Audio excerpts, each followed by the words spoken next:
Bienvenue sur notre chaîne, je suis Rico, je vais vous parler de ciné sans tortiller. 7 mois après la sortie des Trois Mousquetaires partie d'Artagnan, vous pourrez retrouver sur ma chaîne la critique du premier épisode. Je vais donc pouvoir vous parler de la suite, Les Trois Mousquetaires partie Milady, qui sort en salle le 13 décembre 2023. Il dure 1h55. Il est toujours réalisé par Martin Bourboulon avec un budget de 36 millions d'euros environ. Le casting est quasiment le même. L'histoire d'Artagnan est à la recherche de Constance qui a été enlevée sous ses yeux. Quel est mon état d'esprit avant la séance? Je suis très heureux et impatient de voir la suite des aventures de d'Artagnan et de ses compères. Le premier épisode avait été pour moi une très bonne surprise. Et le fait que le tournage du premier et du deuxième a été fait en même temps nous permet d'avoir la suite 7 mois après la sortie du premier. C'est très rapide. Il y avait du monde donc dans la salle, les lumières se sont éteintes et le film a commencé.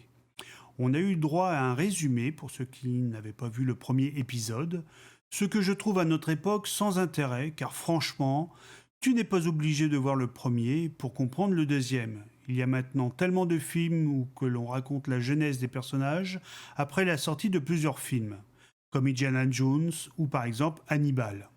Au niveau de l'intrigue, autant le premier je connaissais l'histoire, du moins la trame principale.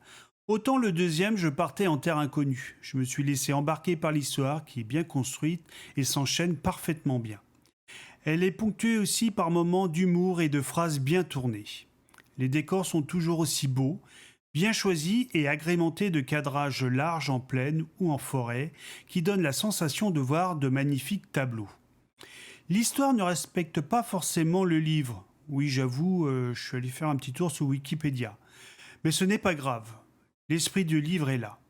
Le film se concentre plus sur 3 personnages, Athos, d'Artagnan et la fameuse Milady. Les acteurs et actrices jouent très bien, et même si l'acteur Eric Ruff ne ressemble pas au cardinal de Richelieu, je trouve qu'il l'interprète magnifiquement bien. Parlons maintenant des choses, ou devrais-je dire de la chose qui fâche, les scènes de combat. Les scènes de combat sont très mal filmées, c'est catastrophique. Je rappelle que c'est un film de KPDP, donc si tu foires le visuel et les enchaînements des combats, le film est foutu. Et malheureusement, dans le deuxième opus, le film a foiré les cadrages et la visibilité des combats. C'est brouillon, alors d'où vient le problème ? Je ne suis pas réalisateur et cadreur, on est bien d'accord, mais il me semble que la caméra tremble pas mal de fois dans les scènes de combat. On pourrait me rétorquer que c'est pour être plus immergé dans l'action. Oui, mais c'est pas très agréable pour l'œil. Je trouve ça même pas très pro, surtout si tu veux vendre le film à l'étranger. Ensuite, je trouve que la caméra est trop près des personnages lors des combats. Ça fait fouillis. On ne voit pas bien les coups portés, ou les coups de tête, ou les esquives des coups d'épée. Ça va trop vite aussi par moments. Et le pire dans tout ça, c'est vraiment dommage. Je suis persuadé que les acteurs et actrices se sont suffisamment entraînés pour nous offrir un spectacle de qualité. Enfin bref, je pense que tu as compris ce que je voulais dire. Je suis donc sorti de la salle dégoûté. Je suis triste de le dire, mais ne va pas au ciné pour voir ça. Comme je suis un peu maso, je tenterai de le revoir en VOD. Peut-être que les défauts seront moins prononcés sur ma télé.